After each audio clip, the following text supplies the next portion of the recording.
এই মুহূর্তে বাম নেতা রবীন্দ্র দেব আমাদের সঙ্গে রয়েছেন। আপনাকে স্বাগত রিপাবলিক বাংলায়।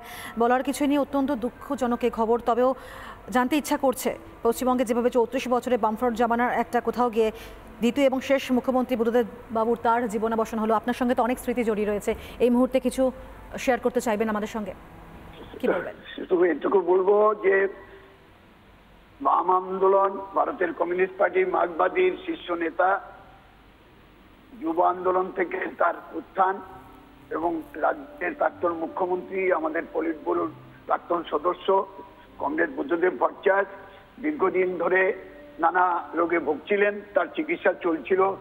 তিনি বাড়িতে চিকিৎসায় তিনি সারাও দিচ্ছিলেন। আজকে সকাল 8:20 তার জীবনাবসান হয়েছে। এটা আমাদের বাম গণতান্ত্রিক আন্দোলনের পক্ষে এ ধরনের একজন নেতৃত্বের জীবনাবসান স্বাভাবিকভাবেই এটা শোকাবহ বার্তা। সেই অবস্থায় আমরা এখন এই মুহূর্তে বলছি না, আমাদের নেতৃত্ব পার্টির সম্পাদক মোহাম্মদ সেলিম সহ নেতৃত্ব ওখানে গিয়েছেন। ওখান থেকে সব পরবর্তী কর্মসূচি ঘোষিত হবে। স্বাভাবিকভাবে সবাই জানেন যে তিনি অসুস্থ, দীর্ঘদিন ধরে চিকিৎসকরা তার সমস্ত রকমের চিকিৎসা করেছেন, কিন্তু আজকেও চিকিৎসকরা ছুটে গিয়েছিলেন, কিন্তু শেষ পর্যন্ত তার জীবনাবসান ঘটেছে 8:20। আমরা এই ধরনের নেতৃত্ব, সর্বোচ্চ নেতৃত্ব, একজন কিংবদন্তি নেতা, সেই আমাদের রাজ্যে দীর্ঘদিনের 10.5 বছরের মুখ্যমন্ত্রী, স্বাভাবিকভাবেই তার এই মৃত্যুতে সমস্ত দেশব্যাপী শোকের ছায়া নেমে এসছে। আমরা তার অংশীদার, সমবেতী। আমরা আশা করব সমস্ত যে পরিকল্পনা আমাদের পার্টি এবং গণতন্ত্রের পক্ষ থেকে নেওয়া হবে, সেই অনুযায়ী পরবর্তী কার্যক্রম ঠিক হবে।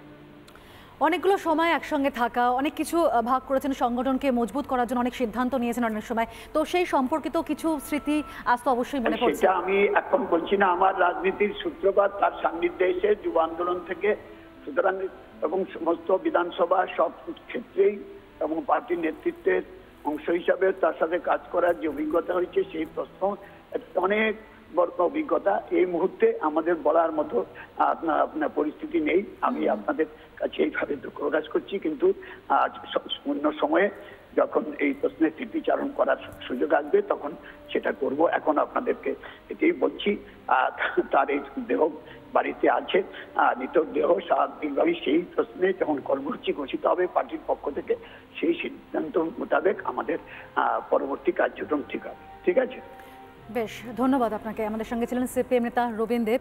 একেবারে প্রিয়, অত্যন্ত মর্মান্তিক খবর, দুঃখজনক অবশ্যই। এবং তুমি যেমনটা বলছিলে যে 34 বছরের যে শাসন, বাম শাসন, সেখানে দ্বিতীয় এবং কার্যত বলা যেতে পারে শেষ সেনাপতি কিন্তু তিনি, বুদ্ধদেব ভট্টাচার্য। তার আজকে জীবনাবসান হয়েছে 80 বছর বয়সে। বার্ধক্যজনিত বেশ কিছু অসুখ ছিল, কিন্তু তার আগেও জানিয়ে রাখতে চাইব যে কয়েক মাস আগে, অর্থাৎ গত 9ই আগস্ট তিনি কিন্তু হাসপাতাল থেকে ছাড়া পেয়েছিলেন। যে বেসরকারি হাসপাতালে তিনি ভর্তি ছিলেন, সেখান থেকে এই মুহূর্তে ছবিটা দেখাবো। এই মুহূর্তে যারা বামফ্রন্টের যারা অন্যান্য কর্মী সদস্যরা রয়েছেন তারা একে একে আসতে শুরু করেছেন। কিছুক্ষণ আগে ভিতরে সৃজন ভট্টাচার্য তিনি এসে উপস্থিত হয়েছেন। এছাড়াও অন্যান্য যারা নেতৃত্বরা রয়েছেন তারা কিন্তু আর কিছুক্ষণের মধ্যেই আসবেন। যেমনটা আমরা এখনো পর্যন্ত জানতে পারছি, সকাল 8:20 নাগাদ কিন্তু তার জীবনাবসান ঘটেছে এবং বাড়িতেই ডাক্তারেরা ছিলেন। বাড়িতে যখনই তার অবস্থা আরও খারাপ হতে শুরু করে, শারীরিক অবস্থা আরও খারাপ হতে শুরু করে, তখনই কিন্তু ডাক্তাররা এই বাড়িতে চলে আসেন এবং তারপরই কিন্তু যে তার অবস্থা ধীরে ধীরে ক্রমশ খারাপ হতে শুরু করে। এছাড়াও আমরা জানি যে তার ফুসফুসের সমস্যা ছিল, একাধিক সমস্যা ছিল তার দেহে। এর আগেও তিনি কোভিডে আক্রান্ত হয়েছিলেন, তারপরেও তিনি হাসপাতাল থেকে কিন্তু সেই যুদ্ধটা জয় করে বাড়িতে ফিরে এসেছিলেন।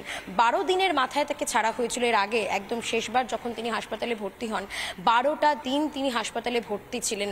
একেবারে জীবন মৃত্যুর সঙ্গে লড়াই করে তিনি ফিরে এসেছিলেন, কিন্তু বাড়িতে যথেষ্ট নিয়মের মধ্যেই থাকতে হতো তাকে, সবসময় নজরদারিতে রাখা হতো তাকে, পর্যবেক্ষণে রাখা হতো তাকে।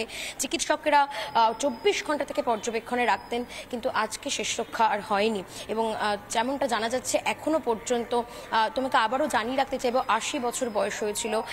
ইতিমধ্যে যে ছবি আমি দেখাচ্ছি, এই হচ্ছে পাম এভিনিউর বাড়ি।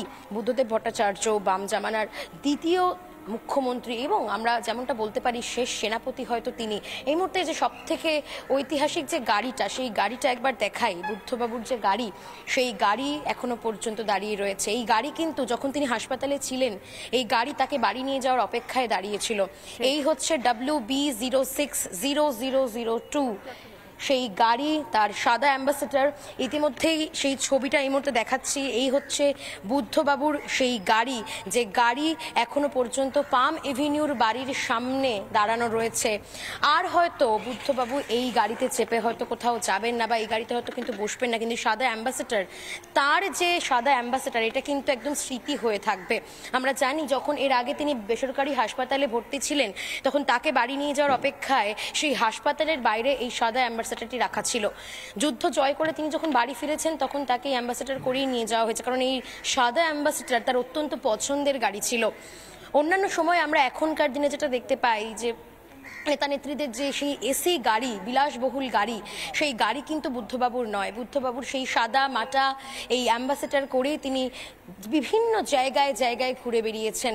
এবং 2011 সালে 34 বছরের যখন বাম জামানার শেষ হয়, বলা যেতে পারে বুদ্ধদেব ভট্টাচার্য দ্বিতীয় মুখ্যমন্ত্রী, এবং একই সঙ্গে বাম জামানায় যখন বাম শাসনে যখন তিনি ছিলেন, তাকে শেষ সেনাপতি হিসেবেই কিন্তু প্রত্যেকে মনে করেন, কারণ তার যে শাসন, তার যে ভাবনা, সেটা কিন্তু দূরদর্শী সম্পন্ন।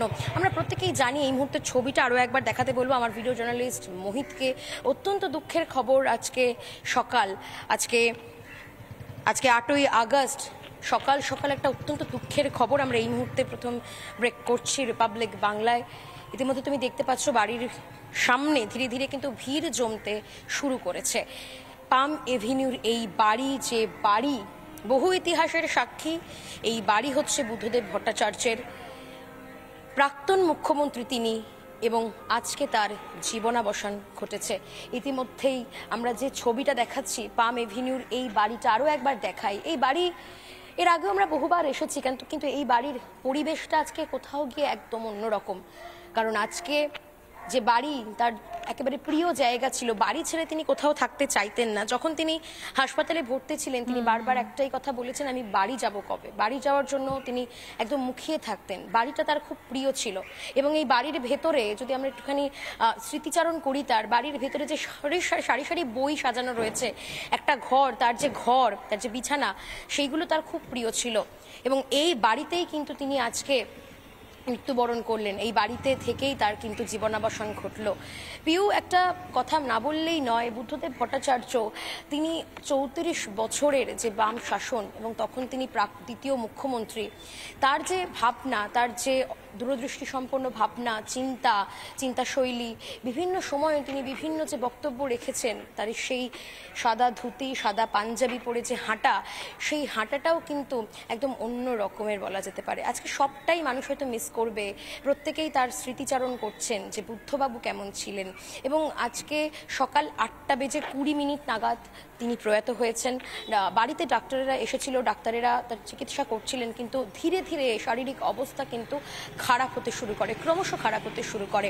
তার বিভিন্ন রকমের সমস্যা ছিল, ফুসফুসের সমস্যা ছিল, এছাড়াও তিনি নিউমোনিয়ায় আক্রান্ত হয়েছিলেন। যখন 9ই আগস্ট তিনি হাসপাতালে ভর্তি হন, আলিপুরের বেসরকারি হাসপাতালে, তার কিন্তু নিউমোনিয়া ধরা পড়েছিল, এবং ডাক্তারেরা তখন জানিয়েছিলেন যে নিউমোনিয়ায় আক্রান্ত হয়েছেন তিনি। এবং শারীরিক অবস্থা ধীরে ধীরে খারাপ হতে শুরু করে, কিন্তু অনেক যুদ্ধ করে, যুদ্ধ জয় করে তিনি বাড়িতে ফিরে এসেছিলেন। মানসিক জোর, মনের শক্তি এতটাই তার ছিল যে তাকে বাড়ি ফিরতে হবে, তাকে সুস্থ হতেই হবে। এবং সেই সময় 12টা দিন পেরিয়ে তিনি বাড়ি ফেরেন। কিন্তু আজকে শেষ রক্ষা হয়নি। আজকে 8:20 সময় তিনি প্রয়াত হয়েছেন, এবং পাম এভিনিউর এই বাড়িতেই তিনি প্রয়াত হয়েছেন। ডাক্তারেরা এখনো ভিতরে রয়েছে, আমরা জানি প্রত্যেকেই, চিকিৎসকেরা এখনো ভিতরে রয়েছে। তারা প্রত্যেকটা সময়ে 24টা ঘন্টায় কিন্তু বুদ্ধদেব ভট্টাচার্যকে পর্যবেক্ষণে রাখা হতো। বাড়িতে সব সময়ের কিন্তু একজন করে নার্স থাকতেন, এবং দীর্ঘদিন ধরেই যে গুরুতর শ্বাসের সমস্যা ছিল, অর্থাৎ শ্বাসকষ্টজনিত সমস্যা, COPD-তে ভুগছিলেন তিনি। অসুস্থতার কারণে শেষ কয়েক বছর একেবারে গৃহবন্দী হয়েছিলেন। প্রাক্তন মুখ্যমন্ত্রী বুদ্ধদেব ভট্টাচার্য। 2021 সালে তোমাকে আরও একবার মনে করিয়ে দিতে চাইব, 2021-এর মে মাসের মাঝামাঝিতেই তিনি কিন্তু কোভিডে আক্রান্ত হয়েছিলেন। অবস্থার অবনতি হওয়ায় 18ই মে ভর্তি করানো হয়েছিল হাসপাতালে। একই সময় কোভিডে আক্রান্ত হয়েছিলেন তার স্ত্রী মীরা ভট্টাচার্য।